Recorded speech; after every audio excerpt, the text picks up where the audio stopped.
Welcome to all is well channel.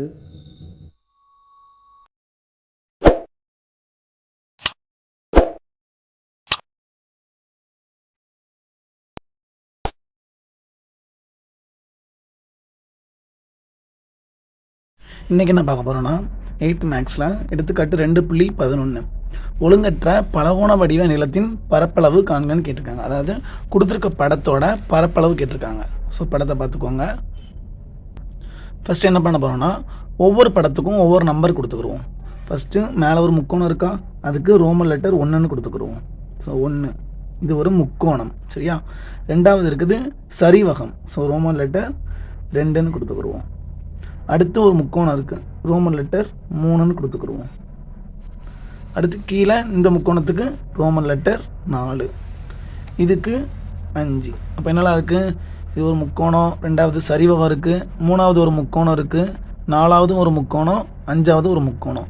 எல்லாத்துக்கும் தனித்தனியாக, அதாவது 5 பகுதிக்கும் தனித்தனியாக பரப்பளவு கண்டுபிடிச்சி மொத்தத்தையும் கூட்டிட்டா இந்த முழு படத்தோட பரப்பளவு கிடச்சிரும்.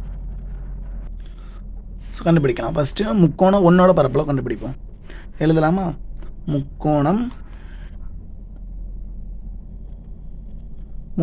1ஓட பரப்பு. முக்கோணம் அதாவது ரோமன் லெட்டர் 1 குறிச்சிருக்கல, அதோட பரப்பு. முக்கோணம் 1இன் பரப்பளவு. முக்கோணம் 1இன் பரப்பளவு. பரப்பளவுக்கு ஃபார்முலா என்ன? 1/2 இன்ட்டு அடிப்பக்கம் இன்ட்டு உயரம். அடிப்பக்கத்தை பின்னு குறிப்போம், உயரத்தை ஹச்ன்னு குறிப்போம். ஸோ முக்கோணத்தின் பரப்பளவுக்கு ஃபார்முலா 1/2 இன்ட்டு அடிப்பக்கம் பி இன்ட்டு உயரம் ஹச். ஸோ ஃபஸ்ட்டு முக்கோணத்தோட அடிப்பக்கம் என்னென்னு பார்ப்போம். இதுதான் ஃபஸ்ட்டு முக்கோணம். முக்கோணத்தோட அடிப்பக்கம் 5 மீட்டர். உயரம் என்ன இருக்குது? உயரம் 6 மீட்டர் இருக்குது. போட்டுக்கலாமா? அப்போ அடிப்பக்கம் 5 மீட்டர், உயரம் 6 மீட்டர். ஃபார்முலாவில் 1/2 அப்படியே எழுதியாச்சு. அடிப்பக்கம் 5 மீட்டர். ஸோ அடிப்பக்கம் 5. உயரம் எவ்வளோ பார்த்தோம்? உயரம் 6 மீட்டர். உயரம் 6 மீட்டர். ஸோ 6ன்னு போட்டாச்சு. இப்போ அடிக்கலாமா? 2 6ல் 3 2 இருக்குது, முகி 2 6. இப்போ என்னெல்லாம் இருக்குது? 5 இன்ட்டு 3 3 15 மீட்டர் ஸ்கொயர், இல்லைனா சதுர மீட்டர்னு எழுதிக்கணும். பரப்பளவு கண்டுபிடிக்கிறதுனால மீட்டர் ஸ்கொயர் இல்லைனா சதுர மீட்டர். இப்போ என்ன கொடுத்துட்டோம்? முக்கோணம் 1இன் பரப்பளவு கண்டுபிடிச்சாச்சு. அடுத்து ரெண்டாவது என்ன இருக்குது? ரெண்டாவது நம்மகிட்ட ஒரு சரிவகம் இருக்குது. சப்போஸ் சரிவகத்தோட பரப்பளவு கண்டுபிடிப்போம். ஸோ சரிவகத்தின் பரப்பளவு. சரிவகத்தின் பரப்பளவு. சரிவகத்தை நம்ம ரோமன் லெட்டர் 2ன்னு குறிச்சிருக்கோம். ஸோ 2ன்னு ப்ராக்கெட்டில் போட்டுக்கிறேன். சரிவகத்தின் பரப்பளவு. சரிவகத்தின் பரப்பளவு ஃபார்முலா என்னென்னா 1/2 ஹச் இன்ட்டு ஏ ப்ளஸ் பி சதுர அலகுகள், சரியா. 1/2 ஹச்சுங்கிறது உயரம், ஏங்கிறது இணை பக்கங்களில் ஒரு பக்கத்தோட அளவு, பிங்கிறது இணை பக்கங்களில் இன்னொரு பக்கத்தோட அளவு. இணை பக்கங்கள்லாம் என்னென்னு பார்த்துக்குறோம். இதுதான் சரிவகம். சரிவகத்தில் இது ரெண்டும், அதாவது இது ரெண்டுமே ஒரே திசையில் போதா, ஒரே டைரெக்ஷனில் இருக்குது. எஃப்இயும் ஹச்டியும் ஒரே டைரெக்ஷனில் போகுது. இடி எப்படி இருக்குது? சாய்வாக இருக்குது. சரிவகத்தில் ஒரு சாய்வான பக்கம், இது நேருள்ள பக்கம். ஸோ அப்போ என்ன எடுத்துக்கிறோன்னா, சரிவகத்தோட ஒரு பக்கம் 6 மீட்டர், இன்னொரு பக்கம் பி 4 மீட்டர்.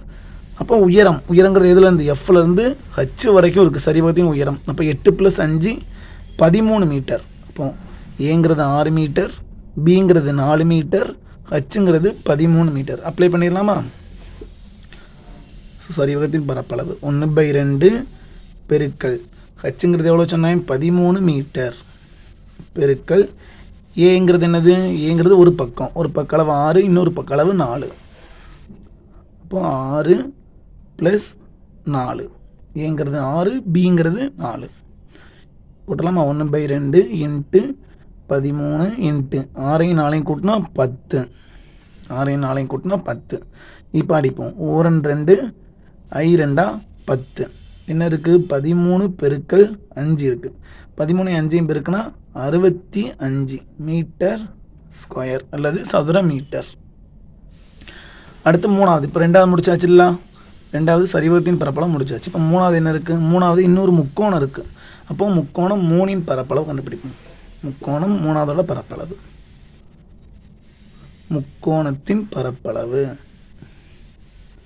நம்ம என்ன நம்பர் கொடுத்துருக்கோம்? ரோமன் லெட்டர் 3ன்னு கொடுத்துருக்கோம். அதனால் 3 ப்ராக்கெட்டில்.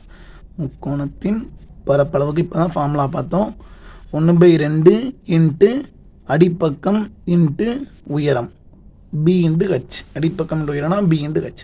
ஸோ மூணாவது முக்கோணத்துக்கு அடிப்பக்கம் எவ்வளோ, உயரம் எவ்வளோன்னு பார்த்துடலாமா? மூணாவது முக்கோணத்தோட அடிப்பக்கம் 8 மீட்டர், உயரம் 4 மீட்டர். அடிப்பக்கம் 8, உயரம் 4 ஈக்குவல் டு 1/2 அடிப்பக்கம் 8 மீட்டர், உயரம் 4 மீட்டர். அடிக்கலாமா? 1 2 2 4. அப்போ என்ன இருக்குது? 8 பெருக்கல் 2. 8 2 பெருக்குனா 16 மீட்டர் ஸ்கொயர். இப்போ மூணாவது முடிச்சாச்சு. அடுத்து நாலாவது முக்கோணம் தான் இருக்குது, அஞ்சாவது முக்கோணம் தான் இருக்குது. இப்போ முக்கோணம் 4ஓட பரப்பளவு கண்டுபிடிப்போம். எழுதிக்கலாமா? முக்கோணம் 4இன் பரப்பளவு. ஸோ முக்கோணம் 4இன் பரப்பளவுக்கு ஃபார்முலா என்ன? முக்கோணத்தின் பரப்பளவுக்கு அடிப்பக்கம் 1/2 இன்ட்டு அடிப்பக்கம் இன்ட்டு உயரம். ஸோ நாலாவது முக்கோணத்தில் அடிப்பக்கம் என்ன, உயரம் என்னன்னு பார்ப்போம். நாலாவது முக்கோணத்தில் அடிப்பக்கங்கிறது இதுலேருந்து ஏலேருந்து ஜி வரைக்கும் உள்ளதான் ஒரு முக்கோணத்தோட அடிப்பக்கம். அப்போ 5 + 8 13 தான் இந்த முக்கோணம் 4ஓட அடிப்பக்கம்.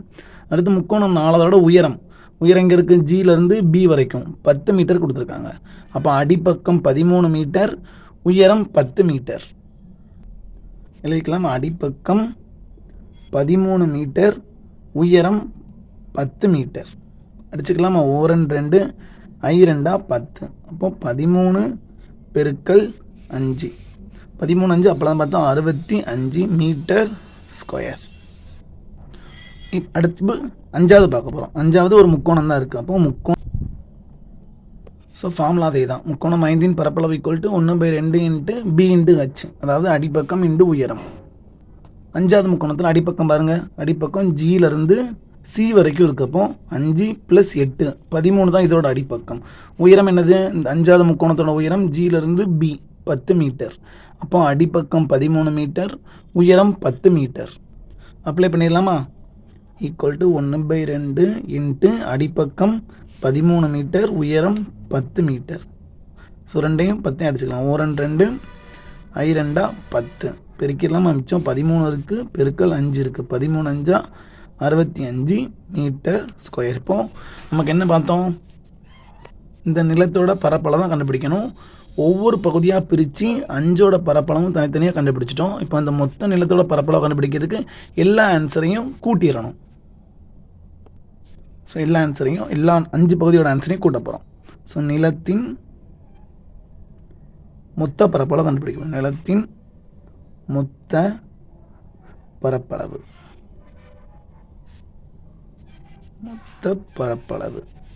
ஈக்குவல் நிலத்தின் மொத்த பரப்பளவு கண்டுபிடிக்க போகிறோம். ஃபஸ்ட்டு முக்கோணம் 1, சரிமுகம் 2, முக்கோணம் 3, 4வது ஒரு முக்கோணம், 5வது முக்கோணம். 5 ஆன்சரையும் கூட்டுவோம். ஃபஸ்ட்டு முக்கோணம் 1இன் பரப்பளவு எவ்வளோ கண்டுபிடிச்சிருக்கோம்? 15 மீட்டர் ஸ்கொயர். ரெண்டாவது முக்கோணத்தோட பரப்பளவு 65 மீட்டர் ஸ்கொயர். மூணாவது முக்கோணத்தோட பரப்பளவு 16 மீட்டர் ஸ்கொயர். நாலாவது முக்கோணத்தோட பரப்பளவு பகுதி 1ஓட பரப்பளவு 15 மீட்டர் ஸ்கொயர். பகுதி 2ஓட பரப்பளவு 65 மீட்டர் ஸ்கொயர். பகுதி 3ஓட பரப்பளவு 16 மீட்டர் ஸ்கொயர். பகுதி 4ஓட பரப்பளவு 65 மீட்டர் ஸ்கொயர். பகுதி 5ஓட பரப்பளவும் 65 மீட்டர் ஸ்கொயர். எல்லாத்தையும் கூட்டிடலாமா? ஃபஸ்ட் ஆன்சர் 15, ரெண்டாவது ஆன்சர் 65, மூணாவது பகுதியோட ஆன்சர் 16, நாலாவது பகுதியோட ஆன்சர் 65, அஞ்சாவது பகுதியோட ஆன்சர் 65. மொத்தமாக கூட்டினா 226 மீட்டர் ஸ்கொயர். ஸோ நமக்கு என்ன கேட்டிருக்காங்க? அந்த நிலத்தோட பரப்பளவு தான் கேட்டாங்க. ஸோ நிலத்தோட மொத்த பரப்பளவு கண்டுபிடிச்சாச்சு, 226 மீட்டர் ஸ்கொயர்.